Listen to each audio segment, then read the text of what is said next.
I'm sure if you've been on the internet at all, you've seen these memes before. We seem to love memeing pop culture, and especially memeing movies. From Star Wars to Shrek, it's literally inescapable nowadays. If a movie is being talked about at all, it's basically ensured to be turned into memes. Some memes stay for the duration of the release of the movie, and then start to die out a little bit, while others seem to be immortal, and are still being referenced decades later after the release of the movie. It really does beg the question, why do some movies get memed onto infinity and the others get left in obscurity? Meme culture and movies have completely changed and evolved over time. Join me as I attempt to understand the importance of memes in the modern world.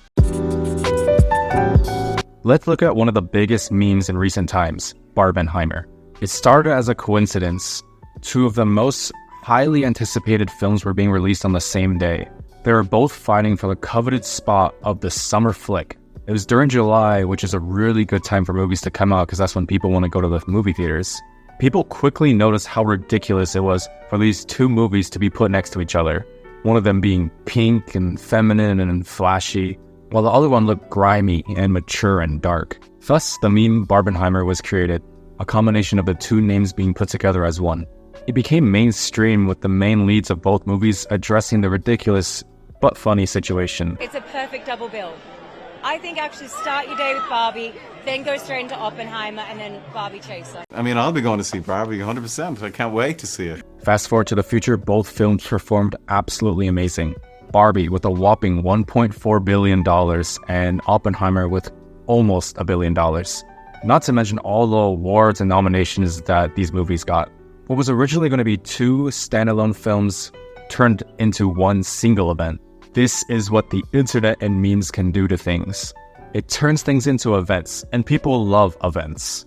When people hear about a good movie, they might go see it.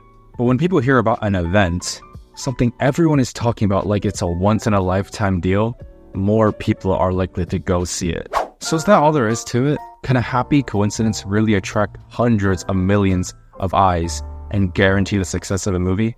Sometimes coincidences really do allow franchises to get an unexpected amount of success.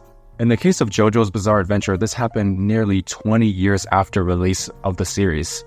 JoJo originally started in the 80s and had a really niche following in the West until recently. The remake of the anime that we all love and know today released in 2012, and even then, people still didn't really seem to notice it. Part 1 was like this generic vampire Victorian Gothic story that didn't really seem too bizarre. It wasn't until JoJo really found its stride and went all in with the total bizarreness of the show that the anime really took off. Part 3 with the iconic Kakyoin scene and the Dio pose are some of the staple of memes that still constantly get referenced today. The success of future parts like Part 4 and Part 5 really accelerated the popularity of JoJo in the West. The timing of the remake of the anime, in combination of perfectly fitting into modern meme culture, is the reason why JoJo is mainstream in the West today. Popular modern memes today are usually out-of-context clips or pictures that are easily shareable or captioned, which JoJo has plenty of. What's even more interesting is that a lot of the popular viral memes that we see from JoJo were actually written in the manga 2 decades ago. JoJo really struck gold with its timing, as its bizarre humor really aligns with the memes that we love to see in modern day. Okay, so Barbie, Oppenheimer, and JoJo all have succeeded with the internet popularity and buzz around them. So what happens when a movie studio artificially tries to create that internet buzz around its movie? Well, if we look at another recent meme of a movie, like Madam Web, we'll see that memes do not always mean success. Sony right now is the clown of the movie industry. Some people have stuck with the MCU through its downfall. Others have stayed with DC with its hit or miss movies. Everybody collectively agrees that Sony sucks. Sony's a leech. It obtained the rights to Spider-Man many moons ago, and is still latching onto any kind of relevancy it can get by pretending Spider-Man is part of their cinematic universe. First, they tricked Dakota Johnson, where many people believed that she thought she was joining the MCU and not the Marvel Sonyverse. Then they tried to trick the internet by trying to insinuate that Spider-Man was in the Madam Web movie, which he is not. Safe to say their marketing tactics really backfired on them, and Madame Web flopped really badly, just like their other flop, Morbius. Morbius, like Madame Web, was memed for its horrendous writing. Madame Web with its "He was in the Amazon with my mom when she was researching spiders right before she died." And Morbius with "It's Morbin time." The funniest part is neither line is actually part of the movie, but the point is the writing really wasn't any better. It's pretty sad to see how much Sony is trying to leech off any success it can off the superhero genre, but just fails miserably. And the only publicity they're getting is from memes on how bad their movies are. Okay, but why doesn't every badly written movie from a huge studio get memed? Like Disney. Disney movies used to be loved by everyone, even attracting an older audience since the movies were just so objectively well made. Nowadays, you probably don't know what the last 10 Disney movies were. The most recent Disney movie, Wish, was a huge flop that was criticized for boring writing, bad story, weird art style, stupid song lyrics, pretty much no positive feedback whatsoever. I mean, look at the lyrics to the song. "Ooh, I'm a star, watch out world, here I are. So I look up at the stars to guide me and throw caution to every warning sign." What does that even mean, to throw caution to a warning sign? All Disney movies are about adventure. Throwing caution to a warning sign means you will not go on the adventure. Wish and its soundtrack has writing as bad as Sony movies, but it just doesn't have the same meme potential.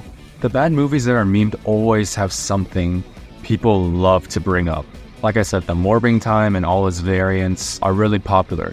But even something like Flash's CGI is referenced a lot. I mean, this clip speaks for itself. Another big thing these bad movies have going for them, I guess in a negative way, the main actors like Jared Leto, Sydney Sweeney, Dakota Johnson, Ezra Miller, they all have controversy around them, or they were clips promoting the movie in a negative way. And people love to see drama and controversy.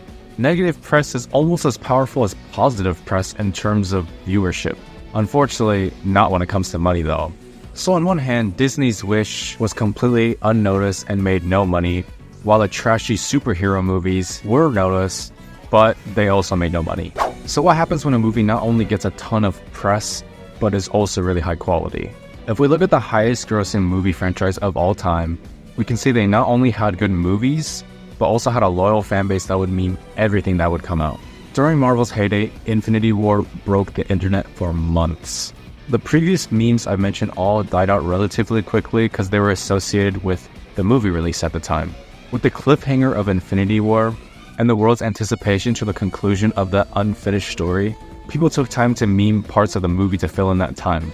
When Endgame eventually came out, the memes inevitably came along with it, as any large franchise will, to immortalize that event. Endgame kept its relevancy for months after, because of just how big of an event it was, and how much people kept talking about it, which allowed it to run for a long time and re-release to become the highest grossing movie of all time. As Marvel has died out these past few years, memes correlated with the series also have died out. Even with highly memeable clips like the bad CGI, it still doesn't really see any attention. Is it possible to have a successful movie in modern times without it getting memed? Not anymore. But if a movie is memed, does it mean it will become successful? Also no. But when a good movie does come out and gets memed, it doesn't just become a successful movie. It becomes an event that is immortalized that people will remember in the future.